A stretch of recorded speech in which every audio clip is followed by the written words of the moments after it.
말이 인생을 바꿉니다. 말이 인생을 바꿉니다. 라는 제목을 가지고 말씀을 전하도록 하겠습니다. 제가 쉬면서 이렇게 유튜브 영상을 보다가 정신이 빨딱 드는 어떤 그런 짧은 영상을 봤는데요. 그 한 장님이요, 길거리에서 팻말을 들고 있었어요. 그러니까 뭐 한 푼 주십시오, 뭐 그러고 있죠. 근데 그 팻말에 보니까 당연히 저는 눈이 먼 사람입니다, 제발 도와주세요, please help, 이렇게 딱 쓴 거예요. 근데 사람들이 지나가면서 이렇게 반응이 좀 미미했다고 합니다. 그래서 몇몇 사람들만 그냥 동전 그냥 몇 개를 줄 뿐, 이거 가지고는 뭐 이거 뭐 뭐를 하나라도 뭐 빵 하나라도 살 수 없을 정도로, 사람들의 이 반응이요. 제발 좀 도와달라는데, 그것도 눈이 먼 사람인데 장님인데 좀 도와주세요라고 팻말을 적음에도 불구하고도 사람들이 이렇게 많이 도와주지 않았다고 해요. 그러던 중 한 여인이요, 그 장님이요 너무 이렇게 막 불쌍하게 여겨졌나 봐요. 그래서 이 여인이요, 그 장님이 들고 있었던 팻말을 좀 잠깐만 제가 다시 적어드리면 안 되겠습니까? 라고 말하면서 그 팻말 뒤쪽에다요 새로운 문장을 적었습니다. 새로운 이 문장이요. 그리고 나서 이거 한번 들어보세요. 그러니까 장님은 그 이연이 뭘 적은 거지? 그냥 들었는데 갑자기요 사람들이요 장님을 주목하기 시작한 겁니다. 그래서 지나가는 사람들마다 족족이 그 깡통에다가 돈을 채워 넣기 시작하는 거예요. 아니 장님이 이게 너무 신기하지 않습니까? 그래서 그 여인에게 너무 궁금해서요, 도대체 이 팻말에다가 뭐를 썼길래 사람들이 저에게 이렇게 반응이 이렇게 뜨거운 겁니까? 어떻게 한 것입니까? 그랬더니 그 여인은 미소를 지으면서 이렇게 답했습니다. 똑같은 말이에요. 단지 그냥 몇 단어들만 바꾼 것 뿐이에요. 그래서 보니까요, 여인이 적은 그 문장이 보니까 이랬어요. 분명 그 장님이 쓴 문장은 저는 장님입니다, 저는 눈을 보지 못합니다, 제발 도와주세요라고 했는데, 그 여인이 새로 쓴 문장이 이겁니다. 너무 멋진 날입니다, 그러나 전 그걸 볼 수가 없습니다, 이거예요.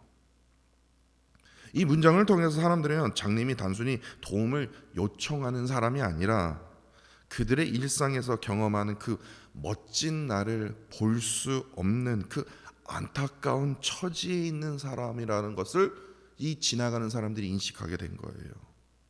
같은 현실이지만요, 같은 말이지만 표현이 바뀌자 사람들의 반응도 완전히 달라졌다라는 거예요. 다시 말해서 이게 무엇을 뜻하냐면요, 말이 곧 우리의 현실을 바꾸고 또한 힘을 가지고 있음을 보여주고 있지 않습니까? 제가 어느 책에서 읽었는데요, 정말 이 말은요 이 삶을 변화시키는 힘이 있다라는 것을 제가 깨닫게 됐는데, 이 동기부여이자 강연가이자 성공학의 전문가였던 이 지그 지글러 박사가 있습니다. 지그 지글러 박사요. 이분이 되게 유명하신 분인데, 이분이 되게 좀 이렇게 사람들에게 힘을 주는 어떤 그런 강연가인데, 이분이요 뉴욕의 한 지하철역에서요 이 연필을 파는 한 노숙자를 만나게 됩니다. 근데 이 박사님이요, 이 지글러 박사가 빨리 이제 약속 장소로 가기 위해서 이 노숙자를 봤는데 1달러를 막 구걸하고 있는 거예요. 1달러 주면 제가 이만큼 연필을 주겠다라는 거예요.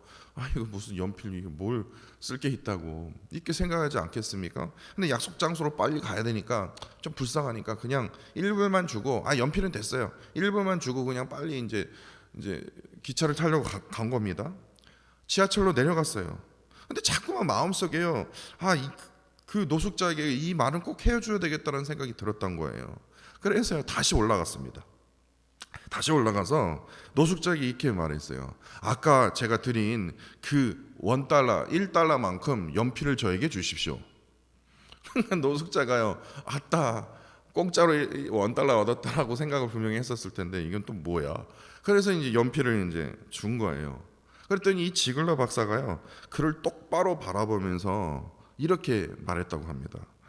당신은요 나에게 돈을 받고 연필을 팔았으니 더 이상 당신은 거지가 아닙니다. 작지만 분명한 사업가입니다. 이 말을 절대 잊지 마십시오. 그 짧은 말을 하고 그냥 갔대요. 이 말을 듣는 순간 이 노숙자의 표정은 되게 달라졌다고 합니다. 노숙자는요, 속으로 이렇게 생각했어요. 무슨 내가 사업가야.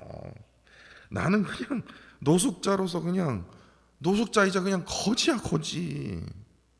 근데 가만 생각해 보니까요, 저 사람 하는 말이 맞는 것 같아요.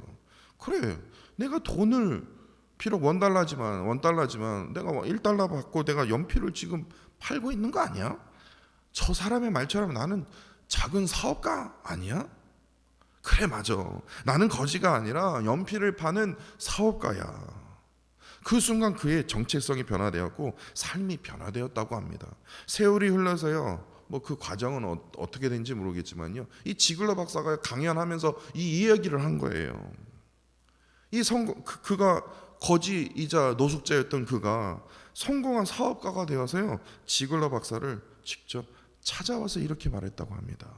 당신의 그 한마디의 그 말이 내 인생을 바꾸었습니다.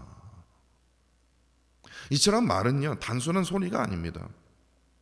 이 말 하나가요, 어떤 말인지 모르겠지만 그 짧은 말 하나가요, 우리의 생각을 바꾸고요, 태도를 변화시키고 결국에 우리의 삶을 새롭게 한다는 거예요.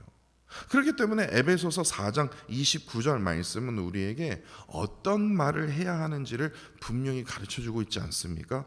무릇 더러운 말은 너희 입 밖에도 내지 말고 오직 덕을 세우는데 소용되는 대로 선한 말을 하여 듣는 자들에게 하나님의 은혜를 끼치게 하라 라는 말씀이 있어요. 이 말씀은 그냥 단순히 우리의 말을 조심해야 한다는 그 수준을 넘어섭니다. 우리의 말은요, 반드시 덕을 세워야 합니다. 그리고 우리의 말은요, 사람들에게 하나님의 그 은혜를 끼쳐야 함을, 이 두 가지를 강조하고 있다는 거예요. 그렇다면 오늘 우리가 읽은 이 말씀, 잠언 10장 말씀은요, 우리의 말이 우리의 삶을 어떻게 결정한다고 우리에게 가르쳐주고 있을까요? 오늘 본문은요, 세 가지 아주 중요한 원리를 가르쳐주고 있습니다. 제가 세 가지를 한번 나눠보았습니다. 첫 번째는요, 17절부터 21절을 보시면요, 우리가 어떤 말을 듣고 어떤 말을 받아들이냐에 따라서 우리의 삶의 방향이 달라진다라는 것을 오늘 본문 말씀이 우리에게 가르쳐주고 있습니다. 17절에요, 지혜로운 사람은요, 훈계의 말을 받아들입니다. 이상하지 않습니까? 지혜로운 사람이 무슨 훈계를 들을 필요가 뭐 있나? 제가 그런 생각이 들었거든요. 아니, 지혜로운 사람은 다 지혜롭기 때문에 뭔 좋은 말 들어야지, 무슨 훈계의 말을 들을 필요가 뭐 있나? 근데 지혜로운 사람은요, 특징이 이거예요. 훈계의 말을요, 귀담아 듣습니다. 자신에게 받아가 안 돼요. 항상 배우려는 그 자세, 겸손한 자세가 있기 때문에 지혜로운 사람은 항상 우회해서 이렇게 해서 그냥 훈계하는 말을 하는 사람이 아니라, 제 생각이 정말 잘못됐더라고요. 지혜로운 사람은 훈계의 말을 받아들입니다. 그렇기 때문에 언제나 생명의 길로 갑니다. 반면 미련한 사람은 분명히 징계의 말, 훈계의 말을 들어야 되거든요. 그런데 미련한 사람들은 내가 미련하지 않는데, 나는 미련하지 않고 난 지혜로요, 그렇게 얘기하는 사람이 미련한 사람이에요. 그런데 그러한 미련한 사람은요, 훈계의 말, 징계의 말을 어떻게 합니까? 거부한다고 해요. 결국에 잘못된 길로 간다는 거예요. 다시 말해서 나 자신이 지혜로운 사람인지 미련한 사람인지, 아니요, 내 귀가 지금 어디로 향하고 있는가에 따라서 내 자신이 이런 사람이구나 라는 것을 알 수가 있어요. 그러니까 다시 말해서 우리가 듣고 받아들이는 말이 뭐예요? 우리의 삶을 결정한다라는 거. 우리가 지혜로운 길을 걷고 있는지 아니면 미련한 길을 걷고 있는지. 훈계의 말, 하나님의 그 말씀에 계속 귀 기울이지 않으면요, 우리는 그냥 미련한 사람이 될 수밖에 없다라는 거예요. 왜냐면 내가 받아들이지는 않는 거거든요. 자꾸만 자기 말만 하거든요. 18절에는요, 남에게 거짓말하며 남을 비방하는 자는 지혜로운 것이 아니라 어리석은 겁니다. 거짓된 말과 험담은요, 시간이 지나면 반드시 드러나게 되어 있습니다. 누가 진짜인지 누가 가짜인지 드러나게 되어 있다니까요. 결국에 이러한 말들이 자기의 인생을 결국에 망가뜨리는 결과를 얻게 된다는 거예요. 19절에서는요, 말이 많아지면 실수가 많아지고요, 결국 허물이 드러나게 됩니다. 그렇기 때문에 충동적인 그 말을 하는 것은요, 결국에 나에게 후회를 가져온다라는 거예요. 반면 입술을 제어하는 사람은요, 지혜로운 사람이라고 가르치고 있지 않습니까? 20절에는요, 의인의 말은 순은처럼요, 귀하고 가치가 있습니다. 그러나 악인의 그 마음과 말은요, 들어도 유익이 없게, 어떤 유익이 없기 때문에 유익이 있는 것처럼 보여요. 그런데 그 말 따라가면요, 결국에 유익이 하나도 없습니다. 무가치합니다. 즉 지혜로운 사람의 말은 들을 가치가 있지만요, 악한 사람들의 그 말은요, 들어도 결국에 나에게 전혀 유익이 되는 것처럼 보이나 전혀 유익이 없다라는 거예요. 21절에는요, 의인의 말은요, 다른 사람을 가르치고 세웁니다. 가르침으로 나 자신이 우위에 있는 게 아니라 가르침으로 그 사람을 세워서 나 자신은 밑으로 내려가요. 그래, 내 제자야, 내 밑에 있어. 그거 아니에요. 가르치고 어떻게 합니까? 나보다 높이 세웁니다. 반면 미련한 사람은 교만해서요, 진짜 지식이 없어요. 근데 있는 것처럼 행동해요. 그러니까 가짜의 인생을 살기 때문에 결국에 어떻게 됩니까? 망하게 됩니다. 즉 어떤 말로 가르치고, 또한 제일 중요합니다, 세우느냐에 따라서 자신과 다른 사람의 그 삶에 직접적인 영향을 우리가 미치게 된다는 거예요. 두 번째, 22절부터 30절을 두 번째 부분인데요, 이 부분은요, 우리의 말이요, 결국 우리의 삶을 결정한다라는 것을 가르쳐 줍니다. 왜냐하면 말은요, 우리의 인격, 우리의 말은요, 태도를 드러나며, 또한 우리의 말은요, 인생의 방향을 결정하는 그 힘을 가지고 있기 때문에 그래요. 22절에 하나님의 복은요, 단순히 물질적인 부유함이 아니라 삶의 평안과 근심 없는 그 기쁨을 포함하고 있습니다. 말이 온유하고 지혜로운 사람은요, 하나님께서 형통하게 하시지만요, 반면 악하고 불평하는 말이 많은 사람은요, 늘 근심과 염려 속에 살아갈 수밖에 없어요. 다시 말해서 우리의 말이 하나님께서 주시는 그 복을 받는 삶으로 우리가 이끌어갈 수 있고 살아갈 수 있고, 반대로요, 근심과 걱정으로 가득한 삶을 만들 수도 있다라는 거예요. 그렇기 때문에 우리가 하는 말에 대해서 정말 조심해야 된다는 겁니다. 23절에요, 어리석은 사람은 악한 말과 행동을 즐기게 됩니다. 그러나 지혜로운 사람은요, 선한 말과 올바른 삶을 즐기게 됩니다. 즉 우리의 말이, 이 뜻이 뭐냐면 우리의 말이 삶의 가치관을 드러내기 때문에 그렇습니다. 또한 24절과 25절에서는요, 악한 말을 하고 악한 삶을 사는 사람은요, 결국에 그들이 두려워한 일이 현실이 되어버립니다. 바로 반면에 의로운 사람은 그에게 그 하는 말이, 그 소망이 이루어지고 이를 통해서 그의 삶은 더 견고하게 세워진다는 거예요. 즉 말은요, 우리의 믿음과 태도를 방향하는 것이기 때문에 이것이 우리의 삶의 그 결과를 결정짓게 된다는 겁니다. 26절입니다. 신뢰할 수 없는 사람, 그리고 무책임한 그 말과 행동을 하는 그 사람들, 이러한 자들은요, 주변 사람들에게 고통을 줍니다. 또한 게으름과 불성실한 태도는 결국에 자신의 삶을 완전히 망가뜨리게 된다라는 거죠. 즉 말뿐만 아니라 우리의 삶의 태도가 아주 중요하고, 또한 말과 행동이 뭐예요? 일치해야 한다는 것을 26절에서 우리에게 가르쳐주고 있습니다. 또한 27절에서 30절에서는요, 하나님을 경외하고 올바른 말을 하는 사람은 장수하게 됩니다.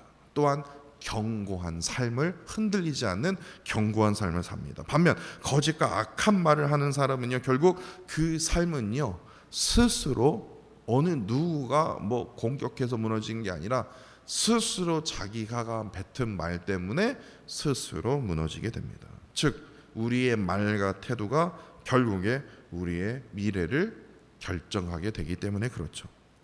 마지막 세 번째 교훈은요, 31절에서 32절 이 두 구절을 보시면 결국에 우리의 말은 단순히 소리가 아니라 삶을 형성하는 중요한 요소이기 때문에 내가 내뱉은 말이 그 사람의 최종적인 결말인 의인과 악인을 구별하게 된다라는 거예요.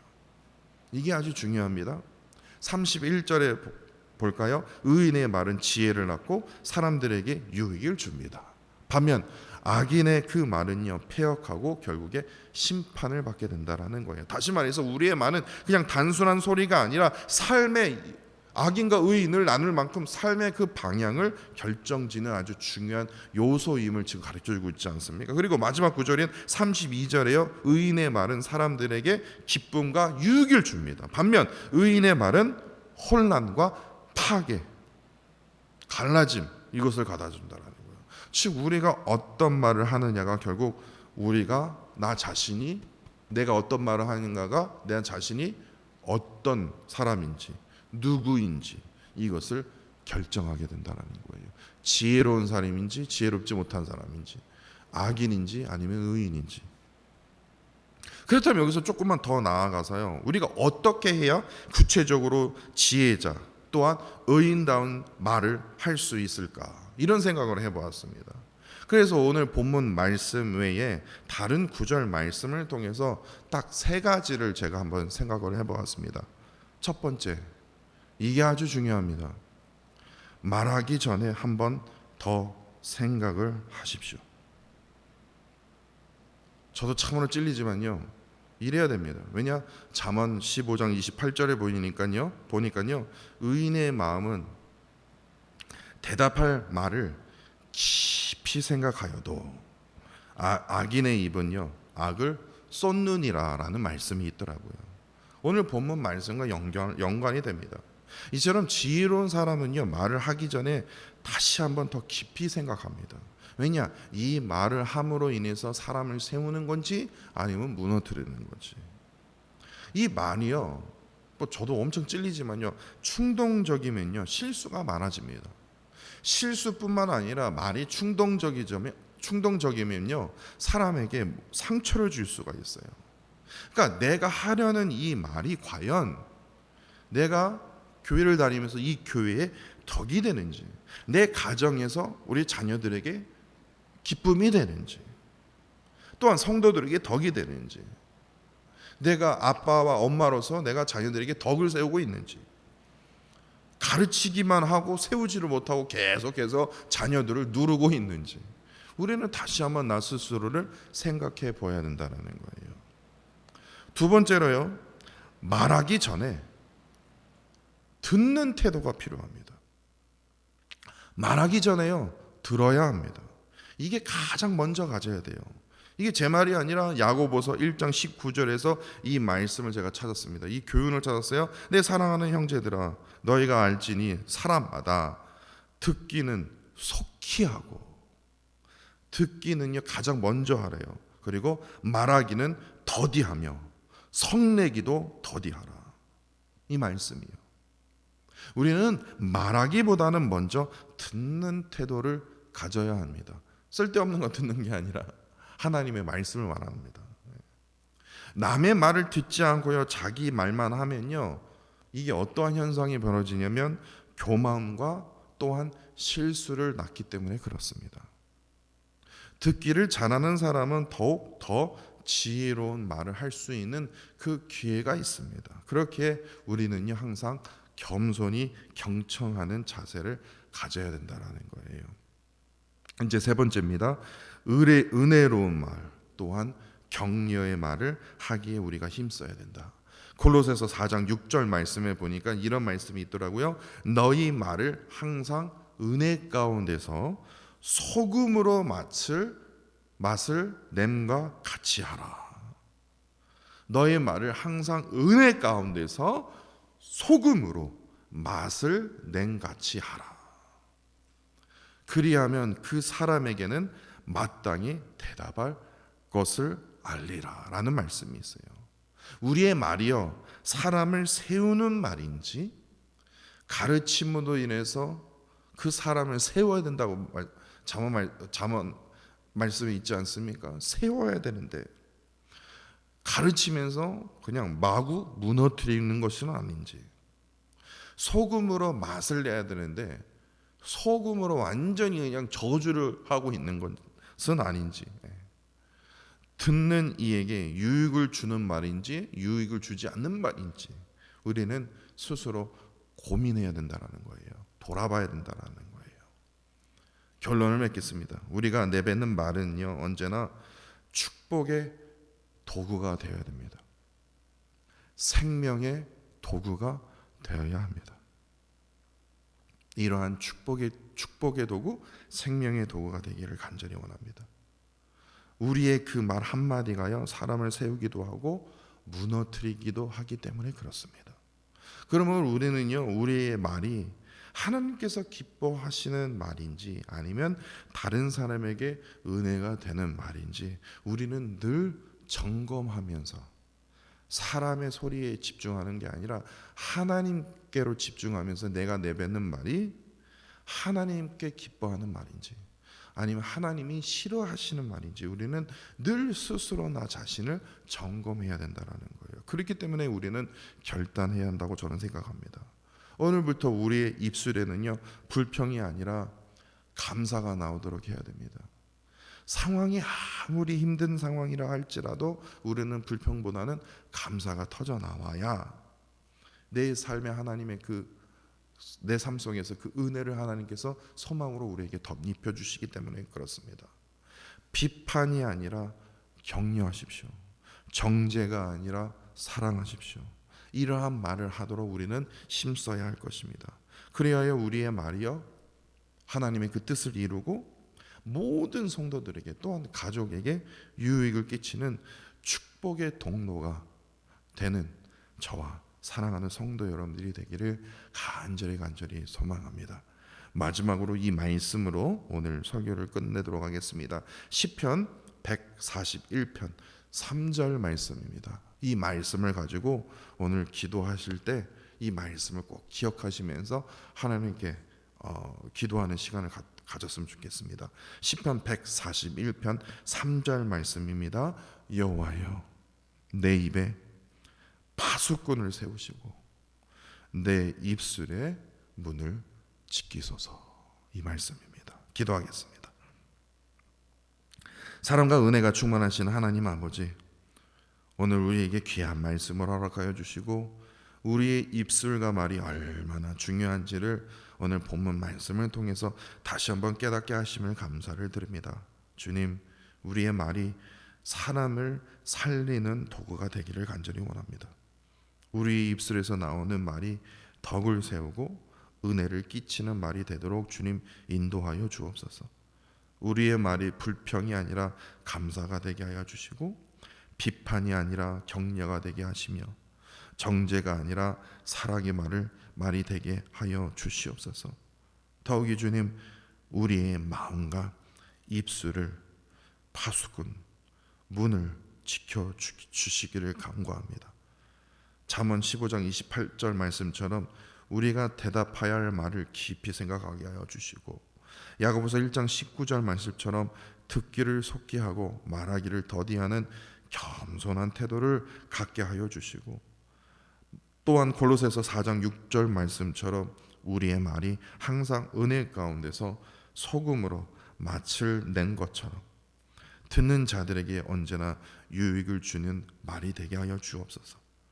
우리의 입술을 통해 주님의 사랑만을 전하게 하여 주시고 이를 통해서 우리의 말이 성도를 세우며 가정을 변화시키고 또한 교회를 세워가는 도구가 되게 하여 주시옵소서. 오늘 이 시간 이후로부터 우리의 말 한마디 한마디가 주님 앞에서 더욱 신중해지고 믿음의 고백이 되며 축복의 통로가 되기를 간절히 소망합니다. 우리의 입술을 주께서 다스려 주시고 성령님께서 우리의 말 한마디 한마디를 주정하여 주시옵소서. 주님 사랑합니다. 감사드리며 예수 그리스도의 이름으로 기도드립니다. 아멘, 아멘.